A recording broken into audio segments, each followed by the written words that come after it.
ஆனால் இப்போ நேற்றைய தினம் வந்து நம்ம நாம் தமிழர் கட்சி சீமான் அவர்களுடைய விசாரணையை இது இரண்டு விதமாக பிரிச்சுக்கலாங்கன்னா, காவல்துறையினுடைய நடவடிக்கை அண்ணன் சீமான் அவர்களை பொறுத்தவரை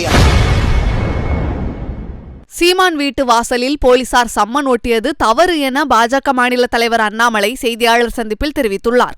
ஆனால் இப்போ நேற்றைய தினம் வந்து நம்ம நாம் தமிழர் கட்சி சீமான் அவர்களுடைய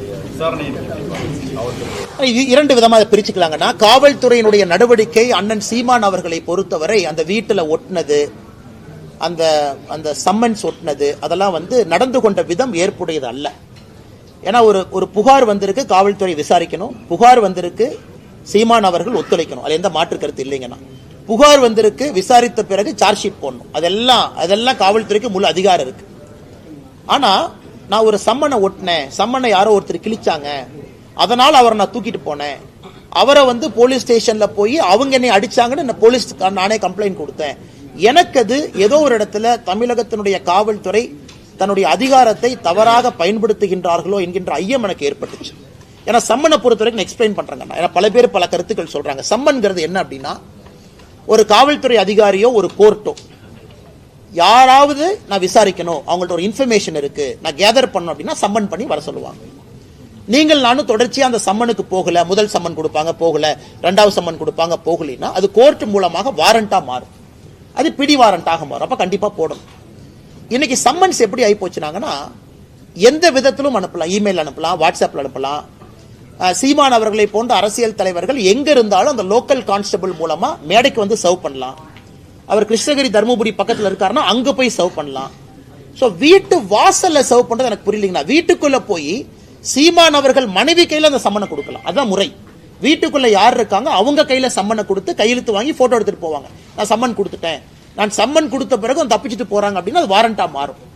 இதுல எனக்கு ஆச்சரியம் என்னன்னா, கேட்ல ஒட்டுறது. கேட்ல யார்ட்ட ஒட்டுவாங்கன்னா, ப்ரொக்ளைம்டு அஃபெண்டர் மேலதான் கேட்ல ஒட்டுவாங்க. அதாவது தேடப்படக்கூடிய குற்றவாளி கேட்ல ஒட்டுவாங்க, நான் பார்த்திருக்கேன்.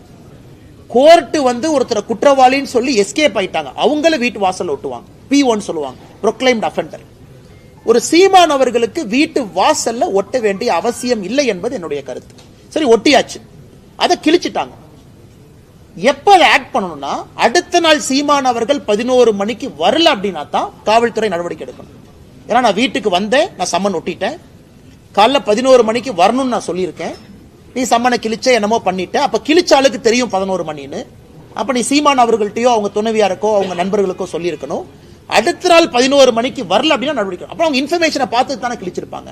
அதனால எனக்கு காவல்துறை நடந்து கொண்ட விதம், பத்திரிகையாளர்கள்ட்ட காவல்துறை நடந்து கொண்ட விதம், ஏன்னா யாரோ ஒருத்தர் அந்த பாதுகாவலர் ஒரு கன் எடுக்கிறார், நானும் பார்த்தேன், எக்ஸ் சர்வீஸ் மேன் கன் எடுக்கிறாங்க, அதை பத்திரிகை நண்பர்கள் நீங்களும் படம் பிடிக்க போறீங்க, அங்கெல்லாம் தேவையில்லாத பல விஷயங்கள். அதனால் தமிழகத்தினுடைய டிஜிபி முதலமைச்சர் அவர்கள் சீமான் அவர்கள் மீது நடவடிக்கை எடுக்கணுமா, ஆதாரப்பூர்வமா அதை எடுத்துக்கங்க. ஏன்னா அவரும் தனி மனிதன் தான்.